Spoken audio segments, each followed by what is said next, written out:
Eso está en Hechos capítulo 17, versículos 30 y 31.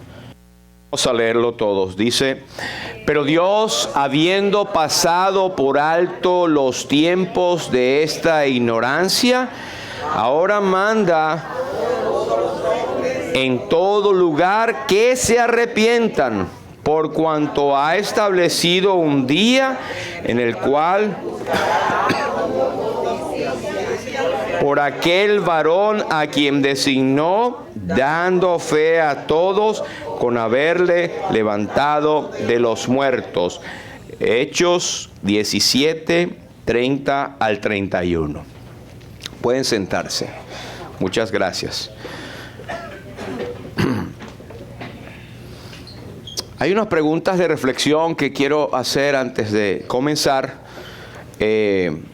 Y algunos de ustedes ya tienen las respuestas en sus mentes, pero la primera pregunta, y sobre todo en la falsa iglesia profesante que hoy en día vemos alrededor, donde se hacen tantos milagros y tanta gente habla, no, pero es que tiene que ser de Dios, porque yo vi que hicieron esto, en mí hicieron aquello, y vi a aquel cómo hacía, cómo se caía, cómo hablaba, cómo hacía milagros.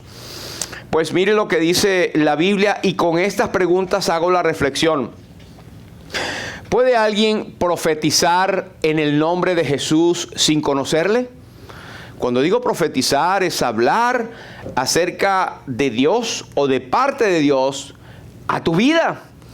Y también cosas como la gente tiende a pensar de un profeta en la antigüedad, que se refieren al futuro.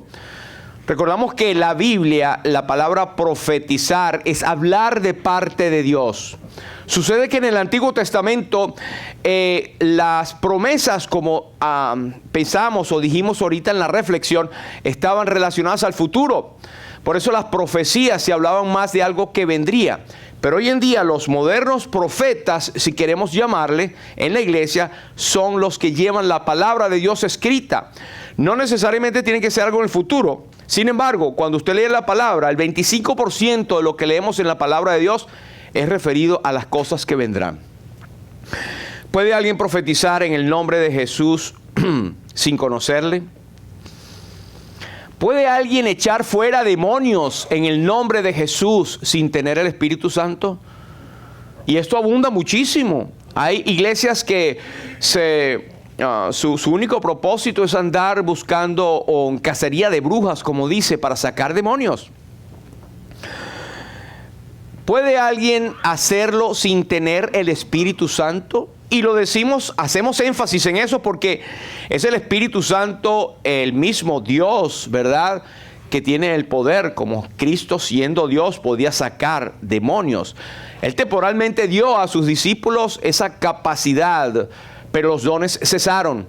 En esa oportunidad era para demostrar o para hacer un sello de veracidad en el Evangelio. Estas señales eran para verificar, porque el Evangelio era una doctrina nueva, por así decirlo, que estaba en el Antiguo Testamento, pero Dios testificó con señales y prodigios para que el Evangelio fuera afirmado.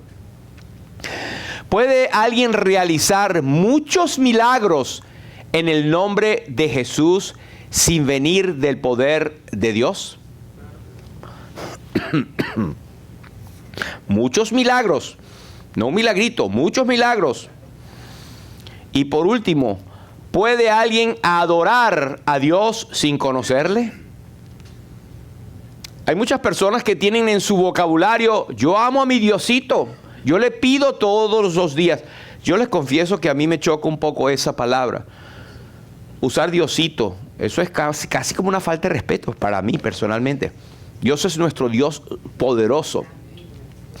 Si bien nosotros hemos recibido el espíritu de adopción por el cual clamamos Abba Padre, y Abba es una palabra en griego que quiere decir papaíto, paíto. Nosotros le decíamos a nuestro papá paíto o papaíto, y es una expresión de comunión.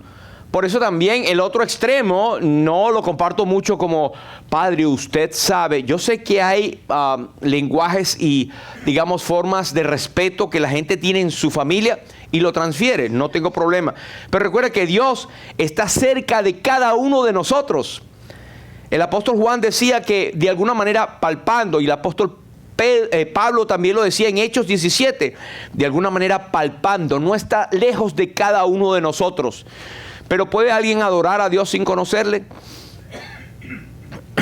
Bueno, con esto voy a procurar responder todas estas preguntas. El Señor Jesús dice en Mateo 7, 21 al 23, no todo el que me dice, Señor, Señor, entrará en el reino de los cielos, sino ¿quién? El que hace la voluntad de mi Padre que está en los cielos. Quiero decirles, ¿qué significa hacer la voluntad de mi Padre que está en los cielos? Si usted dice que usted es del Señor, que usted es creyente, usted debe demostrar, no obligado, algo espiritualmente como consecuencia de tener al Señor, usted va a hacer lo que la voluntad de Dios pide hacer. Nadie lo tiene que obligar. Usted se va a encontrar haciendo lo que Dios quiere que usted y yo hagamos como hijos de Dios. Tenga cuidado, este es un buen punto de aquellos que creen que tienen a Dios en su noticia como Salvador, pero viven su vida de una manera totalmente fuera de la voluntad de Dios. Tenga cuidado, porque esta es una señal de que no tiene a Dios realmente, de que no tiene a Cristo como Señor y Salvador. Por eso el que entra en los cielos, en el reino de los cielos, es el que hace la voluntad de mi Padre que está en los cielos. Eso es blanco y negro. Muchos me dirán en aquel día, Señor, Señor, ¿no profetizamos en tu nombre? Y en tu nombre echamos fuera demonios. Y en tu nombre hicimos muchos milagros. Fíjense, todas ese trío de cosas. Bueno, yo diría que un cuarteto, porque dice Señor. Es como decir, te respeto, eres mi amo. Y yo hice profecía en tu nombre. Tenga cuidado con los que vienen con profecías para usted. Hay una iglesia por allí que se llama Iglesia de la Profecía, que están simplemente basados y buscando lo que es la parte profética. ¿Sabe? Me recuerda a los griegos. Los griegos, cuando el apóstol Pablo visitó Grecia en el siglo I, por ahí, en el año 52, Grecia había perdido mucho su esplendor helénico, de su sabiduría, y eran unos pocos que, digamos, traían a colación sus antiguos, Sócrates, Platón y estos, pero ellos ya habían perdido esa profundidad, y ellos no se concentraban en otra cosa que oír y saber y discutir de algo nuevo. Entonces hay personas que lo que quieren es saber más. Voy a una iglesia porque quiero que me digan de mi vida. Quiero saber qué es lo que viene conmigo. Quiero hacerme, sentirme bien. Quiero que me digan que yo estoy bien, que yo soy príncipe de Dios, que soy princesa de Dios, que Dios me ama a mí más que los demás, que si yo siembro, yo tengo. Eso no es lo que dice la Biblia. Mire lo que dice el versículo 23. Entonces les declararé, este es Cristo hablando, nunca os conocí. Notemos que no dice, yo no los conozco, porque ustedes hicieron eso. No, aun cuando hacían eso, Señor le llamaban, profetizaban en su nombre, echaban fuera demonios, en su nombre hacían milagros. Ellos no estaban en el conocimiento de eso, no formaban parte de los hijos de Dios. Sencillamente no eran convertidos. Y esto está ocurriendo mucho hoy en día. Grandes personas que se han parado, grandes entre comillas, que hacen muchos milagros y no conocen a Dios. Hoy en día hay teólogos profundos, tremendos, que saben mucho, tienen conocimiento. Cuando estuvimos ahora visitando algunos lugares bíblicos, vimos personas que nos guiaban, que tenían un conocimiento histórico sorprendente. Y dejaban a uno boquiabierto con las fechas y nombres y, bueno, de todo lo demás. Pero era conocimiento, era pura letra. No tienen a Cristo, no tienen el Espíritu Santo. Algunos tenían a Cristo como un ser histórico. Es más, una de las ciudades que fuimos, las iglesias que veíamos, iglesias cristianas, eran simplemente museos y estaban funcionando como mezquitas. Pero mucho conocimiento, la letra mata. No tenían conocimiento, no tienen conocimiento. Así que hay personas que pueden saber de la Biblia, pero no tienen a Cristo, no hacen la voluntad del Padre. Y cuidado, aunque aún hay tiempo para arrepentimiento y tener a Cristo, tienen que venir y entrar por la puerta estrecha. Yo soy el camino y la verdad y la vida, y nadie viene al Padre sino por mí, dice el Señor Jesús. Nunca os conocí. No es que yo los conocí y se portaron mal, perdieron la salvación y yo los eché, ahora no los conozco. No, nunca vinieron a los pies del Señor. Era como aquel Simón que quiso jugar o que digamos, pagar el dinero para tener el don del Espíritu Santo para hacer los mismos milagros que hacían los apóstoles. Hoy en día se oye de la simonía, precisamente por aquellos que quieren negociar con las cosas de Dios. Eso es grave. Nunca os conocí, apartaos de mí, hacedores de maldad. Esto es solemne, hermanos.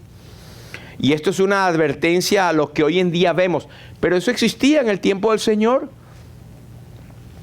Yo quiero tocar algunos puntos y antes quiero que vayamos, por favor, preparando para Hechos capítulo 17.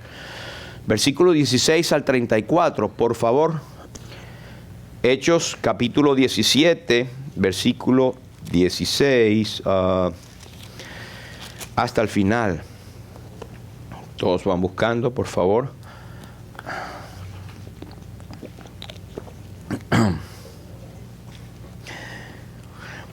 Dice así la palabra de Dios. Mientras Pablo los esperaba en Atenas, es decir, esperaba a Timoteo y a Silas, su espíritu se enardecía viendo la ciudad entregada a la idolatría. Así que discutía en la sinagoga con los judíos y piadosos y en la plaza cada día con los que concurrían. Y algunos filósofos de los epicúreos y de los estoicos disputaban con él. Y unos decían, ¿qué querrá decir este palabrero? Y otros, parece que es predicador de nuevos dioses, porque les predicaba el evangelio de Jesús y de la resurrección. Y tomándole, le trajeron al Areópago, diciendo, ¿podremos saber qué es esta nueva enseñanza de que hablas? Pues traes a nuestros oídos cosas extrañas. Queremos pues saber qué quiere decir esto. Porque todos los atenienses y los extranjeros residentes allí en ninguna otra cosa se interesaban sino en decir o en oír algo nuevo. Entonces Pablo, puesto en pie en medio del Areópago, dijo, varones atenienses, en todo observo que sois muy religiosos. Porque pasando y mirando vuestros santuarios, hallé también un altar en el cual estaba esta inscripción, al Dios no conocido.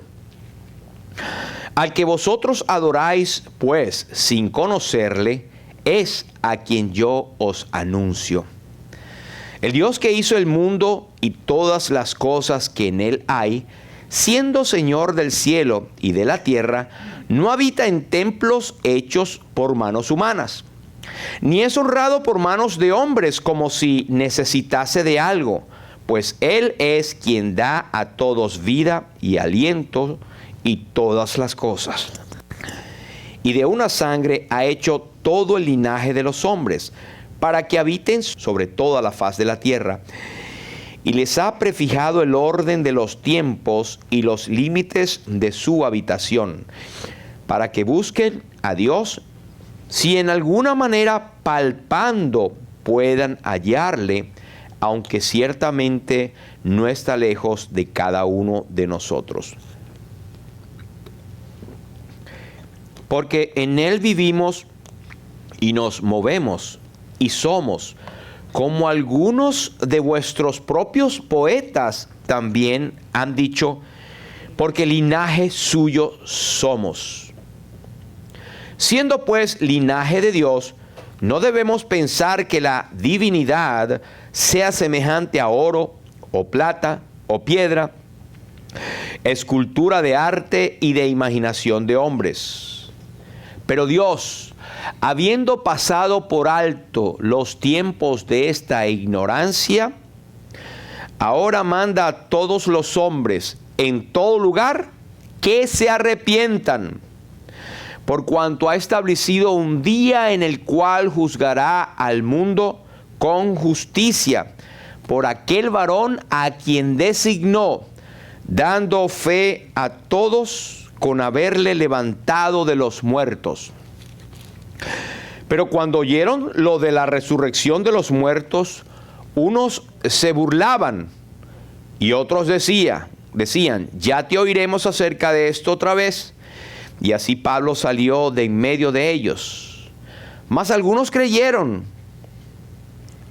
juntándose con él, entre los cuales estaba Dionisio el Areopagita, una mujer llamada Dámaris, y otros con ellos. El Señor bendiga su palabra. Este es uno de los momentos en que el apóstol San Pablo visita Atenas.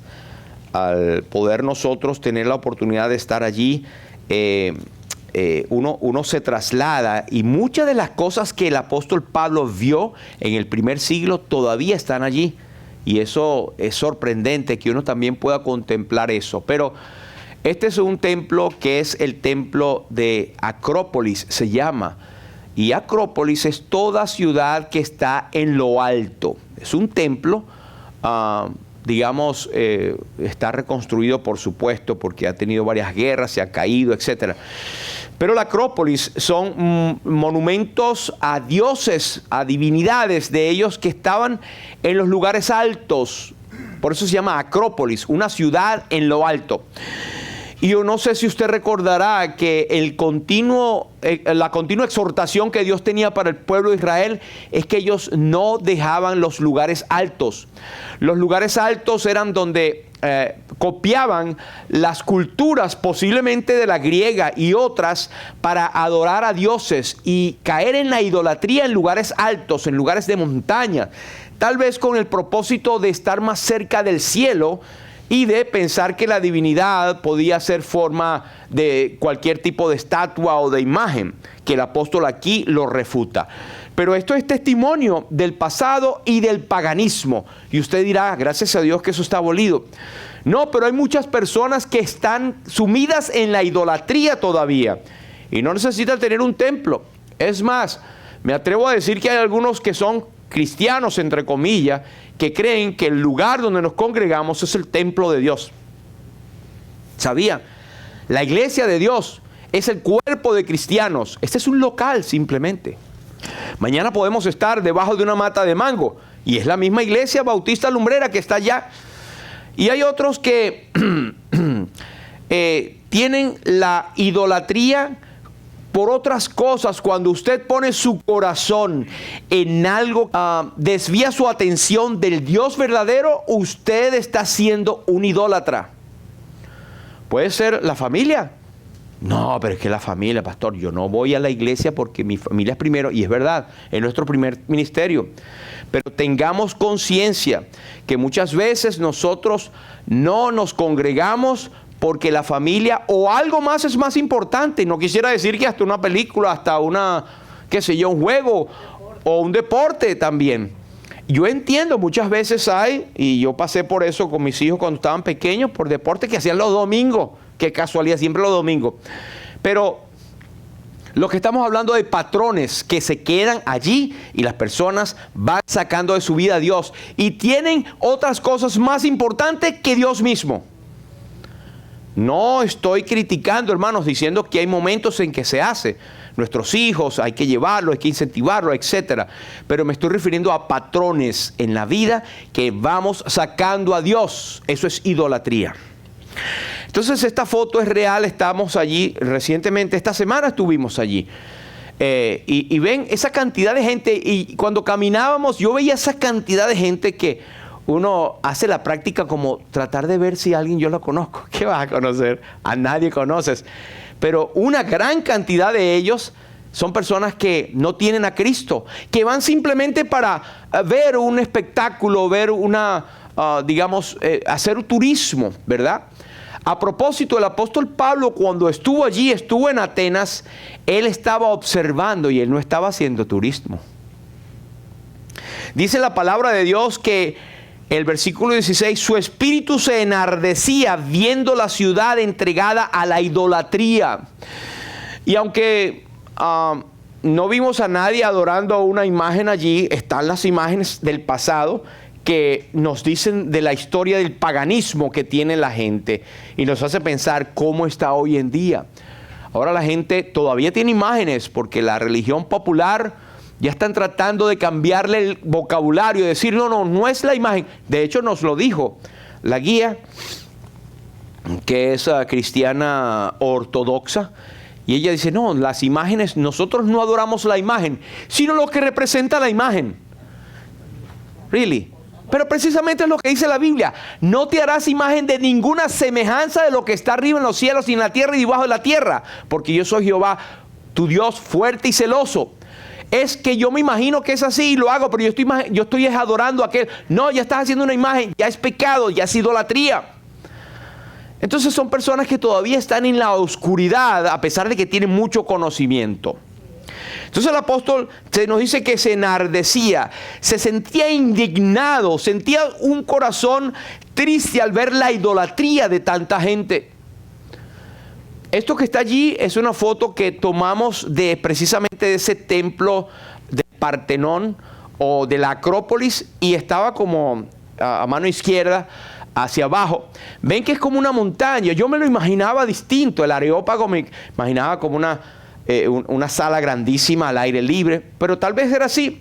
Ahora es como un promontorio, un pedazo de cerro, y no subimos allí porque es medio delicado también, te puedes resbalar y caer, pero en el tiempo de los apóstoles tal vez tenía cierta, arquitectura, ¿verdad?, de piedras donde ellos se reunían.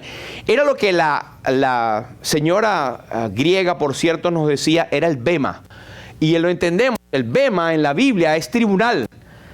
Era un tribunal, pero no para juzgar casos, para ponerte preso, no judiciales. Era para juzgar lo que tú tenías que traer para ver qué cosa nueva traías tú. Eso era un bema.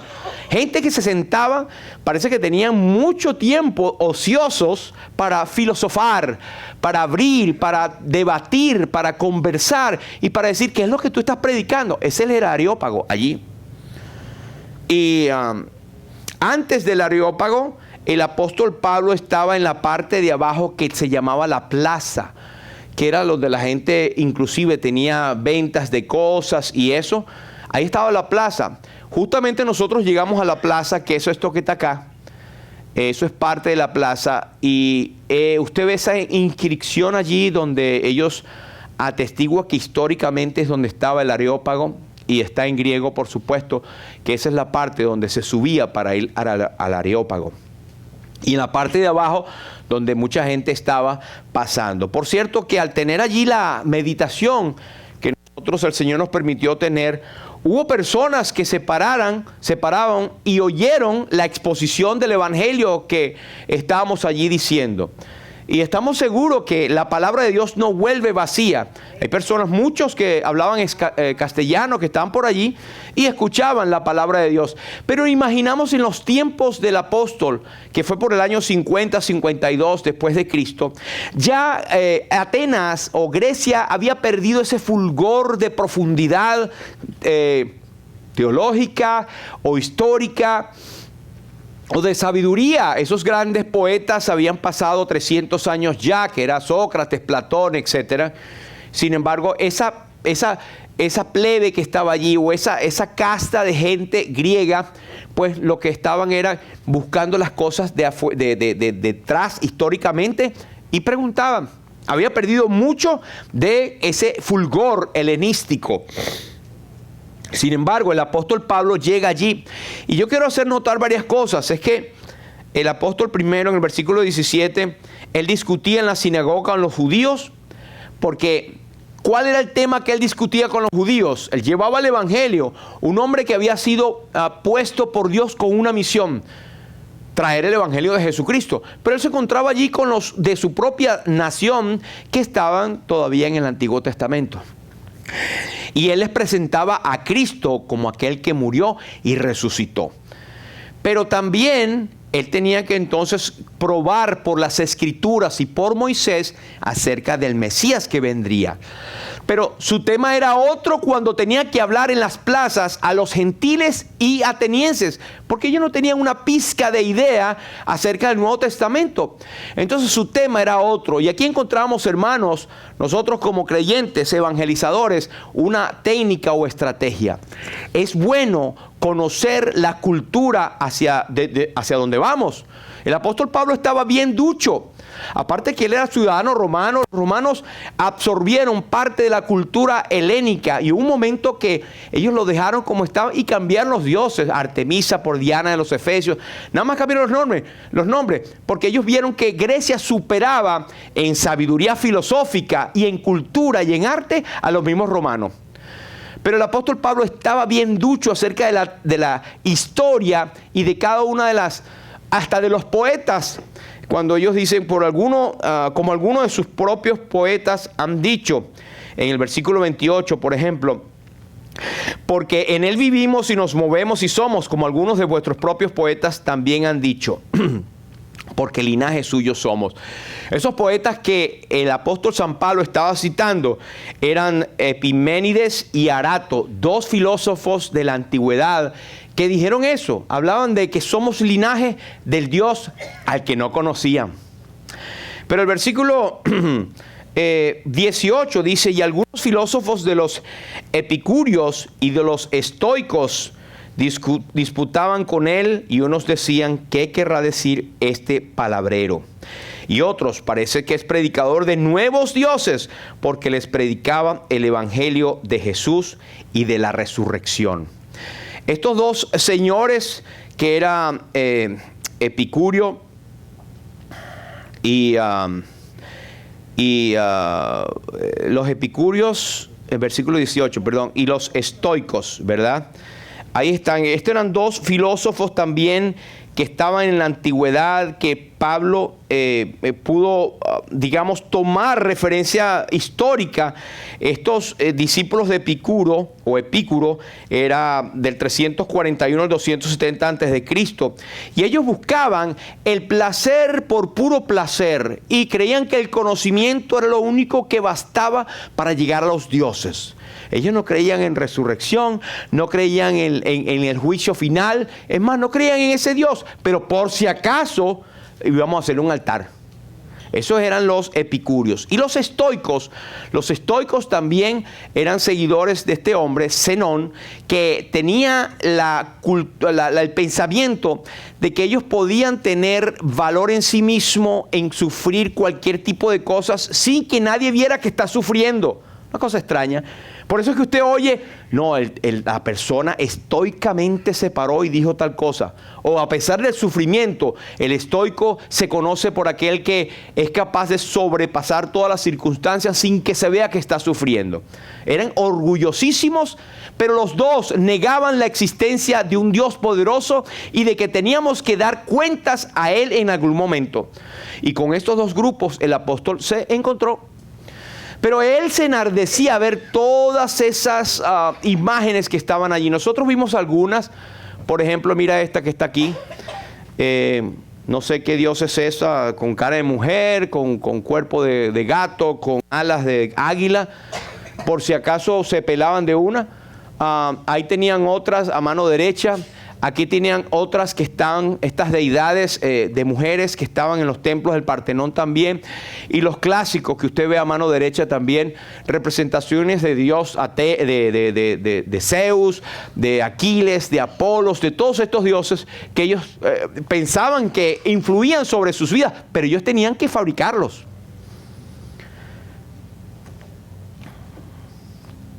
Así que estas cosas llaman la atención la manera en que el apóstol Pablo ve la vida. Al nosotros estar allí, ver cantidad de personas visitando este sitio, nosotros dijimos, ¿cómo sería en aquel momento aquella gente? El apóstol estaba solito. Él llegó y se paró en el Areópago. Empezó a predicar. ¿Qué tema más importante? Creo que jamás el apóstol había separado enfrente de un selecto grupo de filósofos para hablarle acerca de Cristo a ellos. Entonces, la preparación de Pablo tiene que ser una preparación espiritual, porque nadie se va a ir a Grecia en aquel momento, donde estaban cualquiera, en cualquier momento lo metían preso, como de hecho lo hicieron, o lo podían juzgar injustamente, como también lo hicieron. Pero él tenía un llamamiento celestial, y usted dirá, claro, era el apóstol, pero tú y yo, hermanos, tenemos el mismo llamamiento. Tenemos el mismo Espíritu Santo que moraba en el apóstol Pablo, también está en nosotros. Pablo era un hombre instruido en toda la sabiduría del mundo. Más tarde le escribe en 1 Corintios, para que vuestra fe no esté fundada en la sabiduría de los hombres, sino en el poder de Dios. Nuestra sabiduría está fundada en Cristo. Cristo es la sabiduría de Dios. No en nosotros no hay nada. Solamente el Espíritu Santo y el mensaje que Dios ha puesto en nosotros. Somos vasos de barro. Pero Pablo era un hombre que claramente había sido convertido, porque nadie se va a echar esa gran responsabilidad encima de hablarle a aquellos filósofos sin tener el mensaje glorioso, sobrenatural en sí. Hermanos, tú y yo tenemos ese mensaje sobrenatural. Tenemos el poder del Espíritu Santo. Y él tenía una revelación especial. Porque iba camino a Damasco, ¿se acuerdan? En Hechos 9, iba camino a Damasco, respirando amenazas aún de muerte para matar a los cristianos, y Cristo se le presenta de una manera sobrenatural. Y dice, Pablo, y él dice, Saulo, Saulo, ¿por qué me persigues? ¿Quién eres, Señor? Yo soy Jesús a quien tú persigues. Dura cosa te es dar coces contra el aguijón. Y él cayó en tierra y todo lo demás. Sabemos que el Señor se le presenta a él y él hace dos preguntas. ¿Quién eres, Señor? Yo soy Jesús a quien tú persigues. ¿Qué quieres que haga? Y sabes que tú y yo tuvimos esas mismas preguntas. Un momento en su vida, porque nadie nace creyente. No, yo crecí, cuando yo nací, pues nací en un banco de la iglesia. Nadie nace creyente. Ahora, es verdad que tenemos el privilegio, algunos, de haber nacido en hogares evangélicos, creyentes, pero somos convertidos en un momento de nuestra vida. Y cuando ese momento llegó, nosotros dijimos, Señor, ¿quién eres? Ahora eres mi Salvador. Amén. Si hay alguno aquí que no tiene esa noticia en Cristo, ahora es el tiempo aceptable. Ahora es el tiempo de salvación.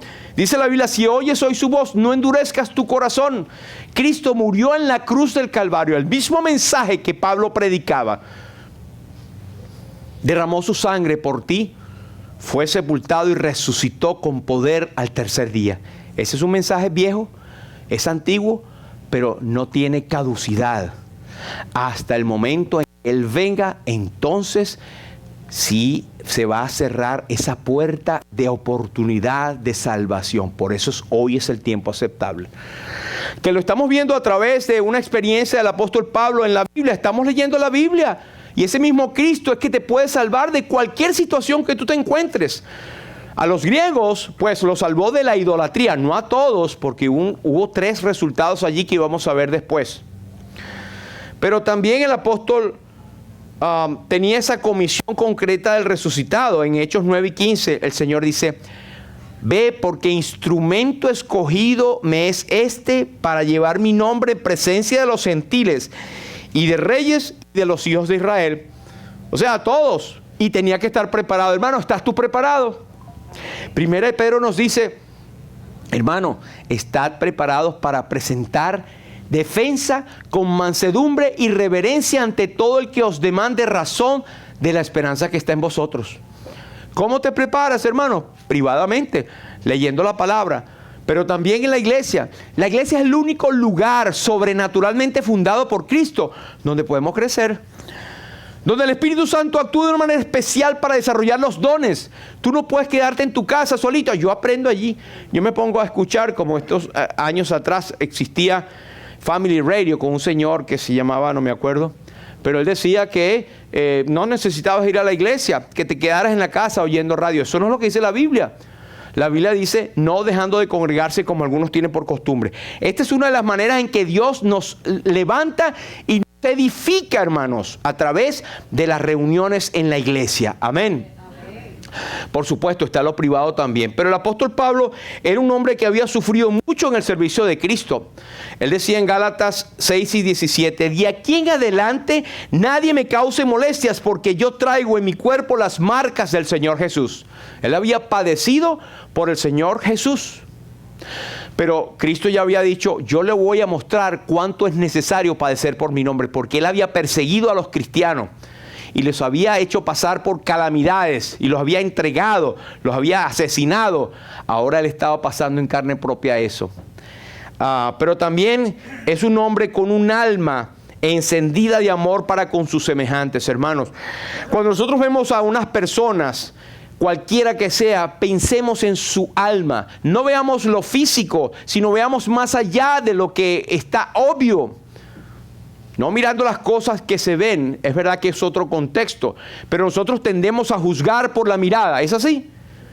Pero sabemos que esa persona puede tener una necesidad tremenda. Oremos por ella, acerquémonos, tratemos de tener un engagement, una conexión. El apóstol Pablo la tuvo, hermanos.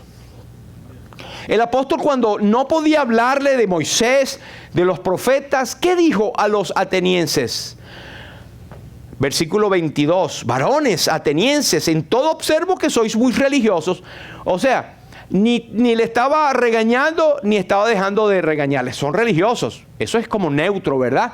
Es para poder entrar, engage de él. Es como decir, wow, ¿y cuál es tu creencia?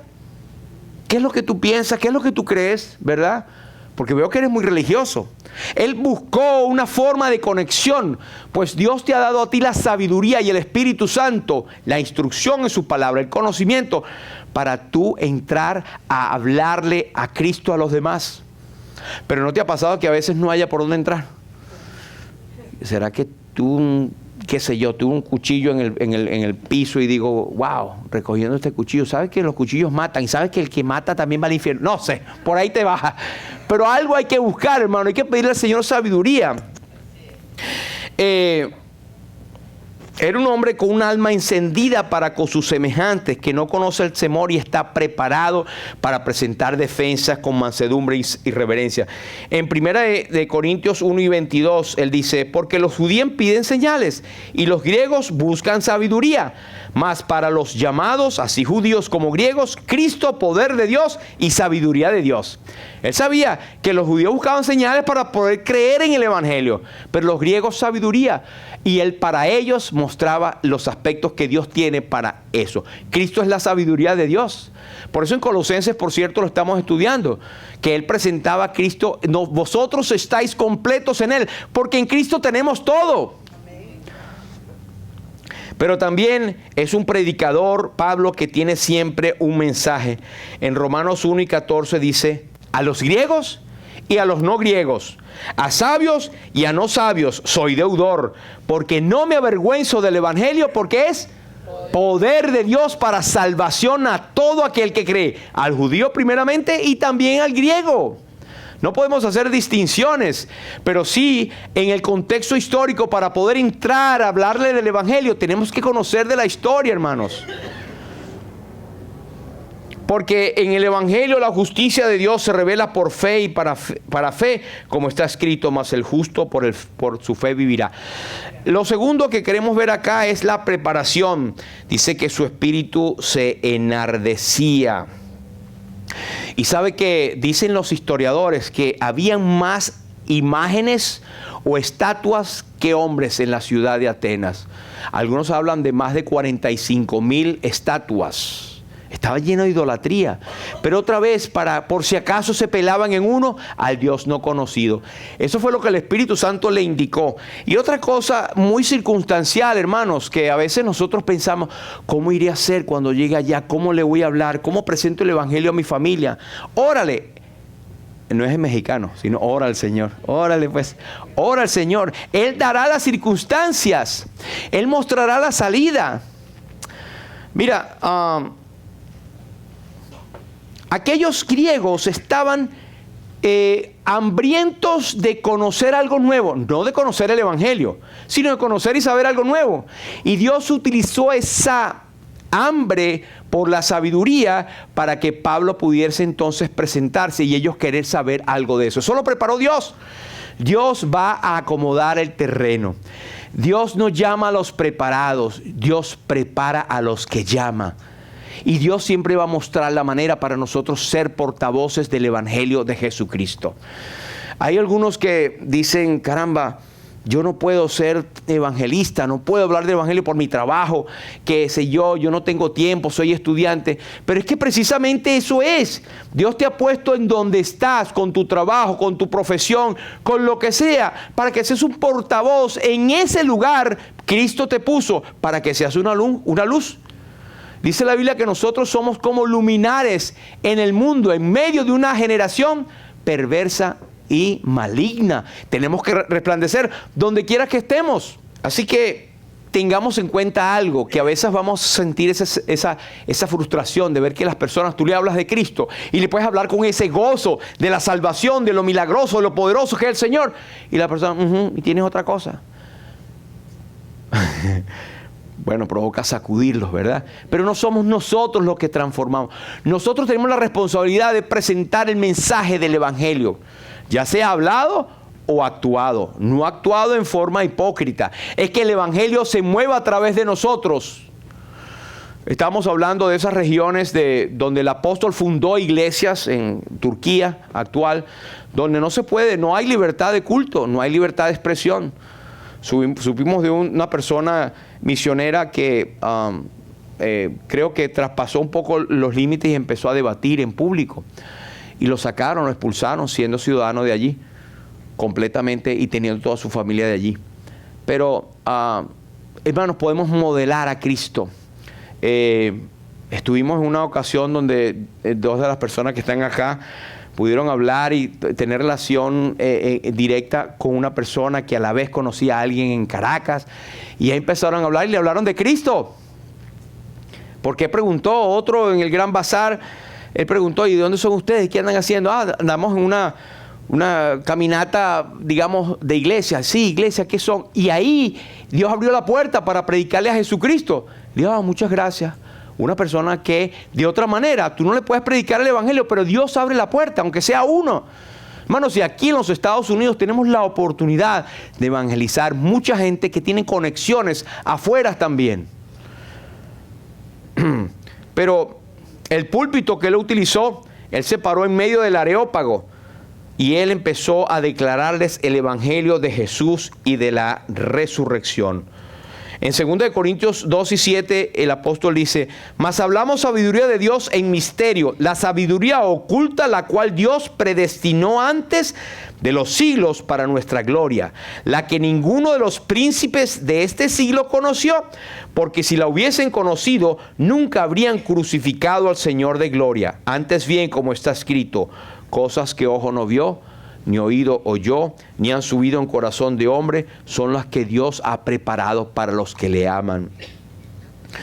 Así que nosotros tenemos la oportunidad también de predicar el mismo evangelio. No importa la audiencia.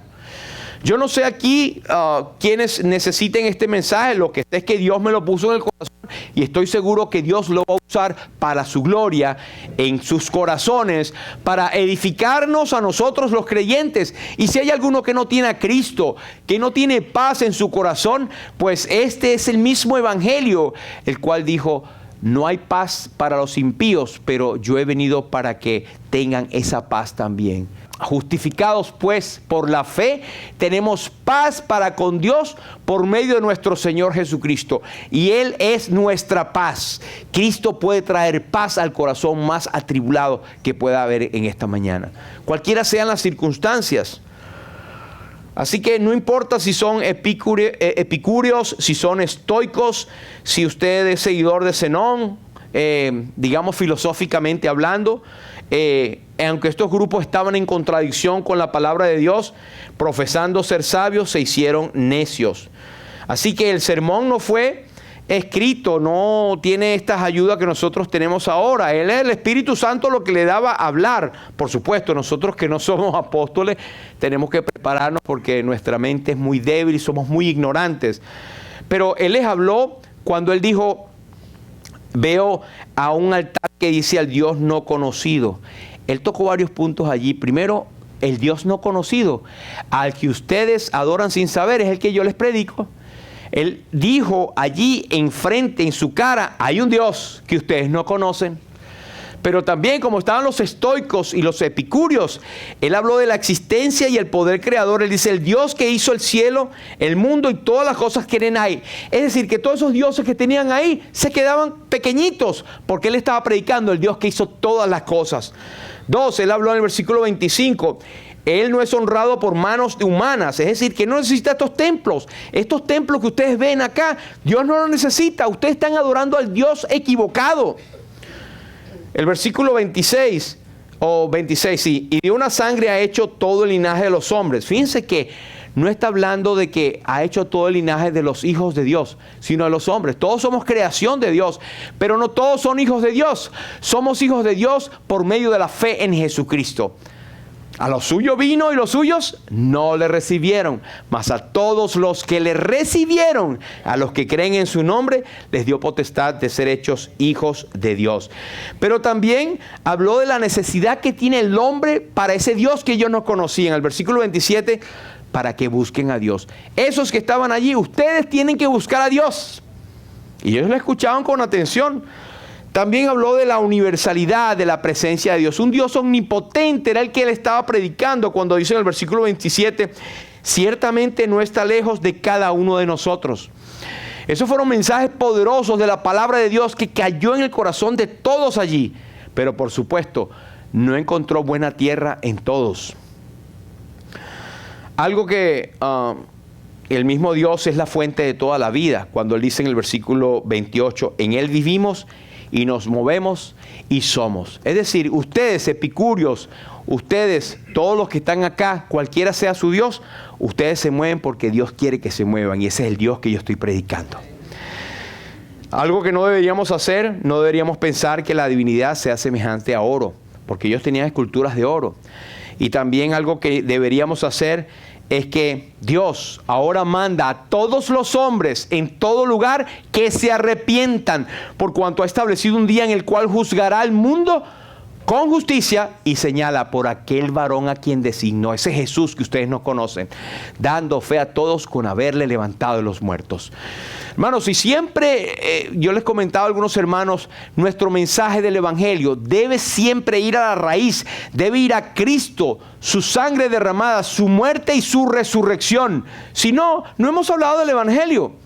Tal vez hablamos de milagro, del poder de Jesús, pero el poder del Evangelio consiste en que Cristo murió por nuestros pecados conforme a las Escrituras, que fue sepultado y que resucitó al tercer día conforme a las Escrituras, 1 Corintios 15, y que es poder de Dios para salvación a todo aquel que cree.